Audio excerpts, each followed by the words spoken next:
Más textos disponibles en Simba. La Llorona del Viernes Santo. Cuadro tradicional de costumbres antiguas.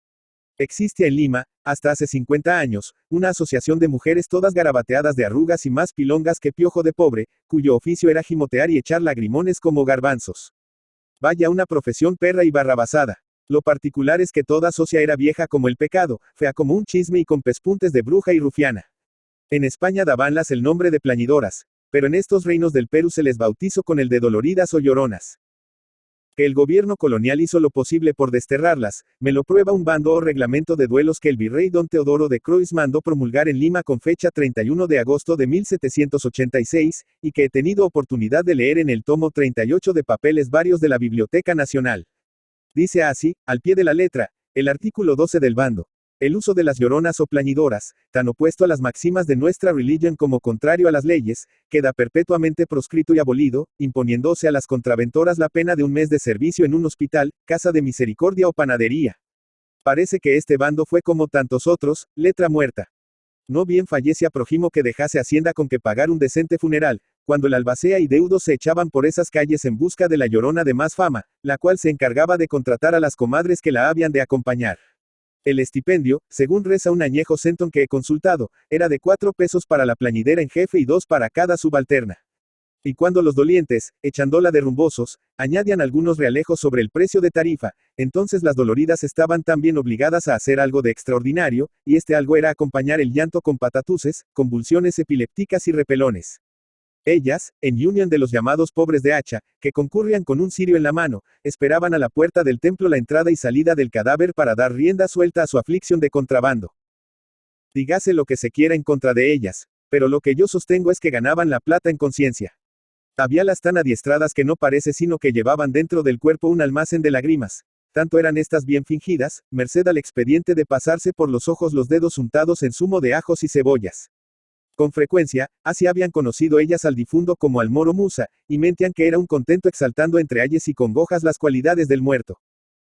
¡Ay, ay! Tan generoso y caritativo, y el que iba en el cajón había sido usurero nada menos. ¡Ay, ay! Tan valiente y animoso, el infeliz había liado los bartulos por consecuencia del mal de espanto que le ocasionaron los duendes y las penas. ¡Ay, ay! Tan honrado y buen cristiano, y el difunto había sido, por sus picardias y por lo encallecida que traía la conciencia, digno de morir en alto puesto, es decir, en la horca. Y por este tono eran las jeremiadas. No concluya aquí la misión de las lloronas. Quedaba aún el rabo por desollar. Esto es, la ceremonia de recibir el duelo en casa del difunto durante 30 noches. Enlutábanse con cortinados negros la sala y cuadra, alumbrándolas con un fanal o guardabrisa cubierta por un tul que escasamente dejaba adivinar la luz, o bien encendían una palomilla de aceite que despedía algo como amago de claridad, pero que realmente no servía sino para hacer más terrorífica la lobreguez. Desde las 7 de la noche los amigos del finado entraban silenciosos en la sala y tomaban asiento sin proferir palabra. Un duelo era en buen romance una consagración de mudos. La cuadra era el cuartel general de las faldas y de las pulgas. Las amigas imitaban a los varones en no mover sus labios, lo cual, bien mirado, debía ser ruda penitencia para las hijas de Eva. Solo a las lloronas les era lícito sonarse con estrepito y lanzar de rato en rato un ay Jesús. O un suspiro cavernoso, que parecía queja del otro mundo. Escenas ridículas acontecían en los duelos. Un travieso, por ejemplo, largaba media docena de ratoncillos en la cuadra, y entonces se armaba una de gritos, carreras, chillidos y pataletas. Por fortuna, con las campanadas de las 8 terminaba la recepción. Aquí eran los apuros entre las mujeres. Ninguna quería ser la primera en levantarse. Llamábase este acto romper el chivato. A la postre se decide alguna a dar esta muestra de coraje, y acercándose a la no siempre inconsolable viuda, le decía: «¿Cómo ha de ser? Hágase la voluntad de Dios. Conformate, hija mía, que Él está entre santos y descansando de este mundo ingrato. No te dé a la pena, que eso es ofender a quien todo lo puede». Y todas iban despidiéndose con idéntica retahíla. Cuando la familia regresaba de dar el pésame, por supuesto que ponía sobre el tapete a la viuda y a la concurrencia, y cortaban las muchachas, con la tijera que Dios les dio, unos sayos primorosos. Lo que es la abuela o alguna tía, a quienes el romadizo había impedido ir a cumplir con la viuda, preguntaban: ¿y quién rompió el chivato? Doña Estatira, la mujer del escribano. Ella había de ser, la muy sinvergüenza. Ya se ve, una mujer que tiene coraje para llamarse Estatira.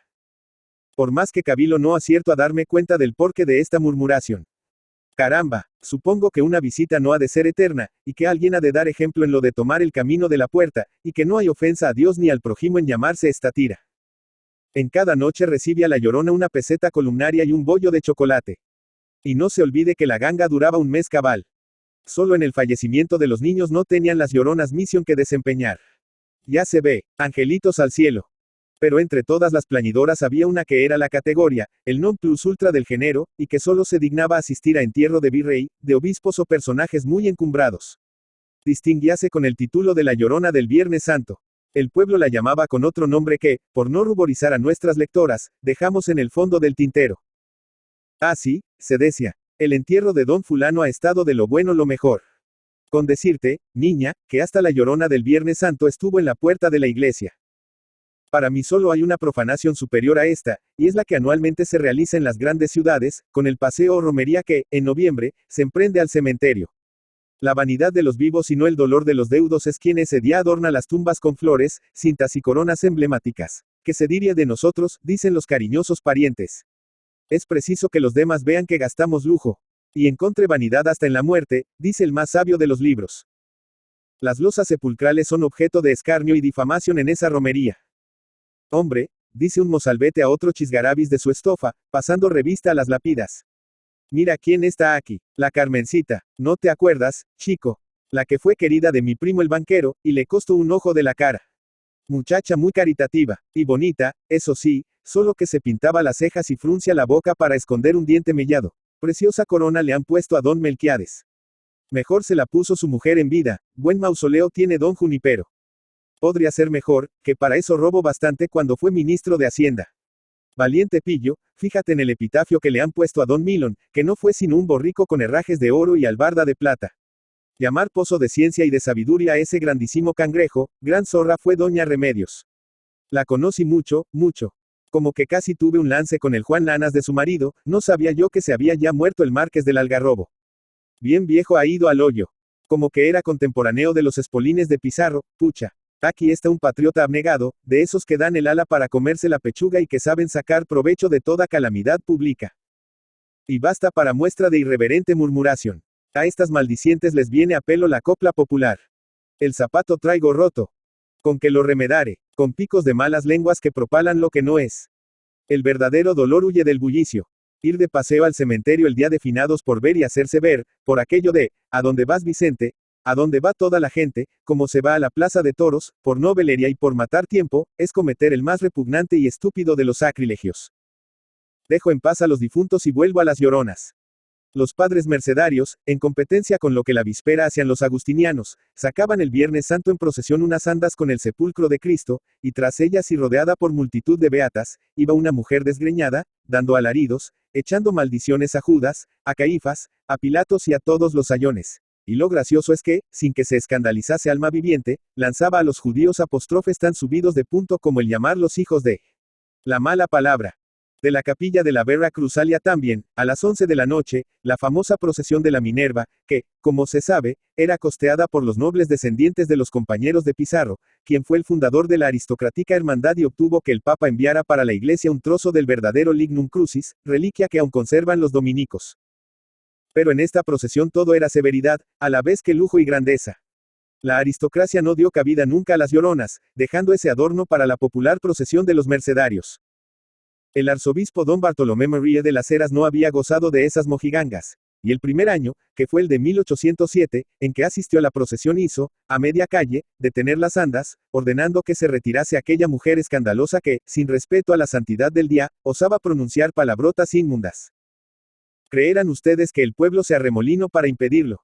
Pues así como suena, no faltaba más que deslucir la procesión eliminando de ella a la llorona. El sagaz arzobispo se sonrió y, acatando la voluntad del pueblo, mandó que siguiese su curso la procesión. Pero en el año siguiente prohibió con toda entereza a los mercedarios semejante profanación. En cuanto a las plañidoras de entierros, ellas pelecharon por algunos años más. Como se ve por este ligero cuadro, si había en Lima oficio productivo era el de las lloronas. Pero vino la patria con todo su cortejo de impiedades, y desde entonces da grima morirse, pues lleva uno al mudar de barrio la certidumbre de que no lo han de llorar en regla. A las lloronas las hemos reemplazado con algo peor si cabe, con las necrologias de los periódicos. Ricardo Palma.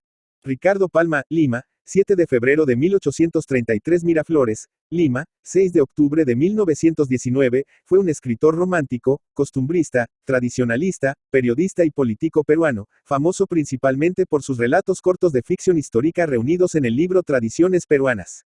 Cultivó prácticamente todos los géneros: poesía, novela, drama, sátira, crítica, crónicas y ensayos de diversa índole.